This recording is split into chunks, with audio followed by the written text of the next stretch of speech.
From the beginning, Michael Bustamante, which is what I knew him as on the first day, I did not know him as Judge Bustamante.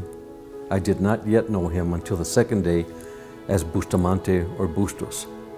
So on the first day, he walks into class a little bit late, but not enough to get in trouble. That's been the whole pattern of his life.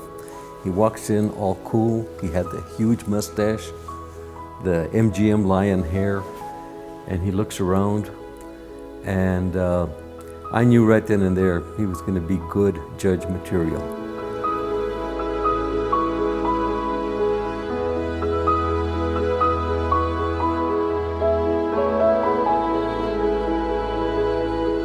I met Michael a few years before I went on the court, when he was already on the court, out on the sidewalk in front of the Court of Appeals Annex at the law school. And I knew he was a judge, and I was thinking about being a judge myself, so I just went up to him and started a conversation. Nobody remembers this, but Michael and I were on the final list for the Court of Appeals in 1994 when I got selected by Governor King. It was the third person and Michael and I. And though I didn't know Michael, I knew his reputation. I knew he was going to be formidable. I worked very, very hard behind the scenes to get that appointment. And then 6 months later, the next appointment came up. Justice Minzer went up to the Supreme Court, and Michael got that, and I was delighted to join him as a colleague. And we've been close friends ever since. Bustos and I were always on the opposite side of lawsuits. He was a plaintiff's attorney working at Ortega, Sneed, and Dixon, and I was a defense attorney working at the Kelleher McLeod law firm. I got to know Mike when we were judges together on the court. My first opinion that I wrote on the court, I circulated it, I was very proud of it. He was on my panel, and he wrote me a participation memo, and in a very respectful way told me I had completely missed the boat on the law applicable to the case. And I was so appreciative of how he worded his participation memo so that I didn't feel like I was an idiot. And it also indicated to me his complete passion for the law and for the institution of the court. That his goal was to make sure we honored the law as it existed, and that I understood that was important. It was a great learning moment for me. Well, Michael's very collegial. He's easy to get to know. He's down to earth. He likes to joke and make jokes about himself. Very unassuming, as well as very bright. And so when you're looking for a colleague in a place like the Court of Appeals, he was the perfect guy. I did have the luck of appearing in front of Judge Michael Bustamante in the Court of Appeals. Thinking back on it, I don't think I ever lost a case in front of him. But believe me, that had nothing to do with our relationship. Michael is tough on the bench. Maybe one of Mike's, it's not a flaw, it's just the way you describe Michael. Mike does not tolerate fools well. He is tough because he is always prepared, and he has thought about everything, and he has an idea of where he wants to go. If an attorney shows up in front of him and is not prepared, does not articulate, does not frankly acknowledge the weaknesses in their argument, Michael will tear that attorney apart. And he has done that before. In fact, I can remember times we've had to take him outside and say, "Calm down, Michael, calm down. You're going to give this guy a heart attack."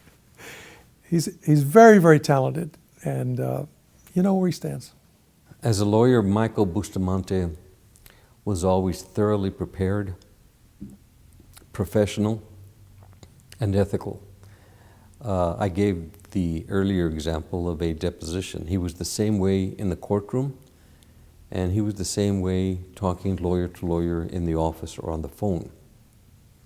As a judge, he carried this ethic forward. First of all, he was very hardworking as a lawyer and as a judge. And he did get a little impatient if he perceived that someone else was not working as hard as he was. But he's gotten over that.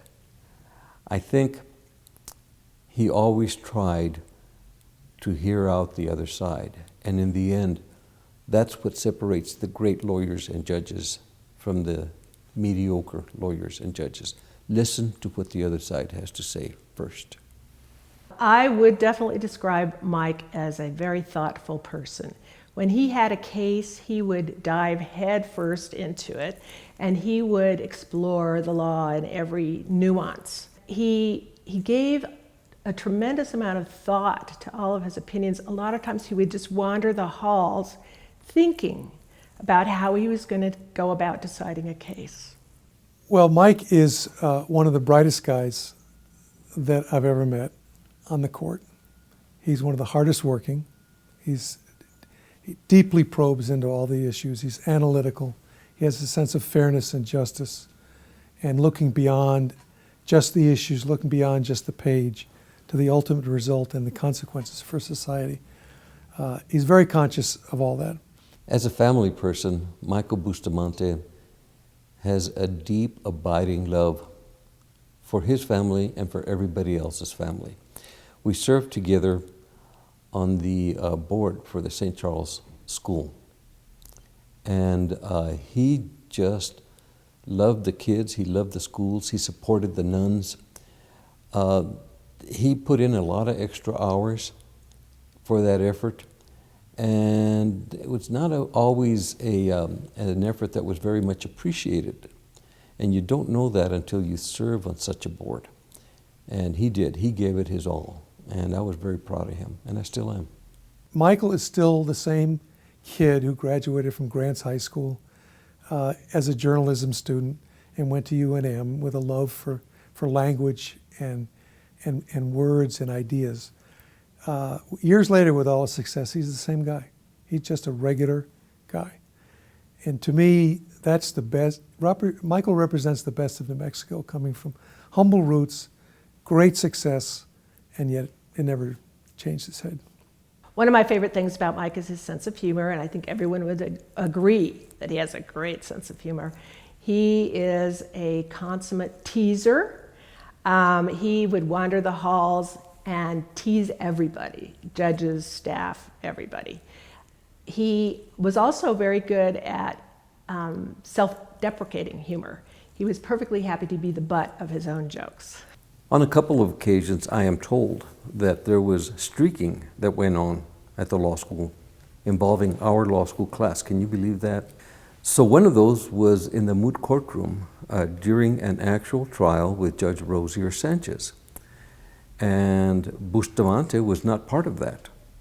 Another one was at the awards banquet where a couple of law school buddies, I'm told, streaked the event. And Bustos was not part of that either. As far as I know, very few people have ever seen Michael Bustamante naked.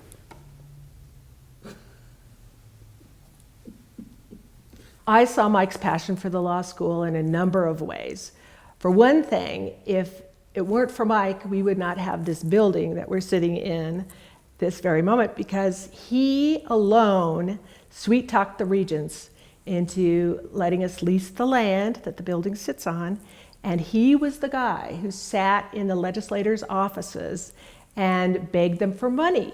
And of course, he was successful in doing that. And if you think about what an enormous task it is, they had to take land away from the golf course. So you offended the golfing community.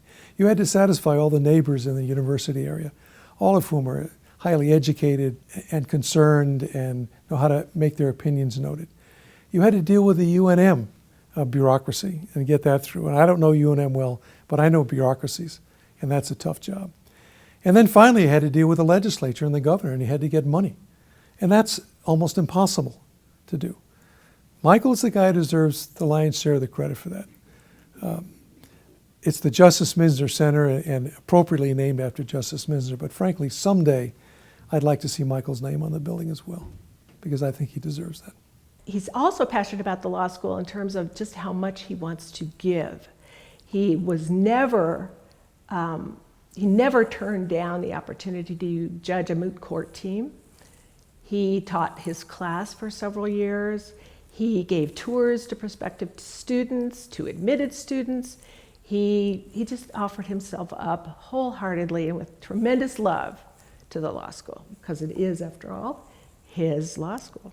Michael is conscious that when you hold a high public office like a judgeship, you have an obligation to give back to your community, including the legal community and beyond, and not just show up and do your work and go home. That's the kind of guy Michael is. I would describe Mike as very passionate about a lot of things, a very good teacher, and someone who has a terrific sense of humor. If I had to pick one word for Mike, it would be resolute. He is absolutely dedicated, unwavering, principled. When he digs into something, it really gets done thoroughly. If you look at the body of work that he has produced as a judge, invariably his opinions are very well thought out. They show fairness to all the parties, and he shows something that a lot of judges do not show, which is a voice, a distinctive voice in all his opinions. If you read a Mike Bustamante opinion, you know that's what you're reading. And I was always jealous of that. I wanted to have my own voice, and I don't think I ever was successful at doing that. Our law school class always knew that Michael Bustamante was a step above, and he could do anything he wanted to do as a lawyer, as a judge, or in business. Therefore, we took the liberty of naming his business for him, which we all assumed would be back in Grants, where he's from. His business would be known as the Bustamante School of Massage and Repair of Automatic Transmissions, Inc. And we coined a song for him, which I will sing for you.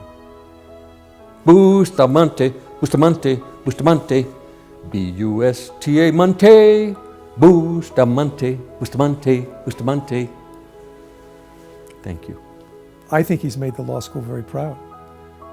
When they took him back in the 70s and what he's become, I think he's everything that their students should aspire to be. Michael's so good, in fact, that he should have been on the Supreme Court, and he and I many, many times have talked about it. And sometimes it's a matter of timing. It just, either personally or professionally or politically, the opportunity isn't there, and then the opportunity closes and it never occurs. But Michael had all the attributes to be a brilliant Supreme Court justice, maybe the best we've ever had. And so I'll say about Michael is, Michael, you're the best Supreme Court justice we never had. I'm so happy to have this opportunity to speak on behalf of Mike, because he is so deserving of this award. I know it means more to him than any of the other awards he's received. He has so much love for the law school and for this legal community, and I'm just thrilled for you, Mike.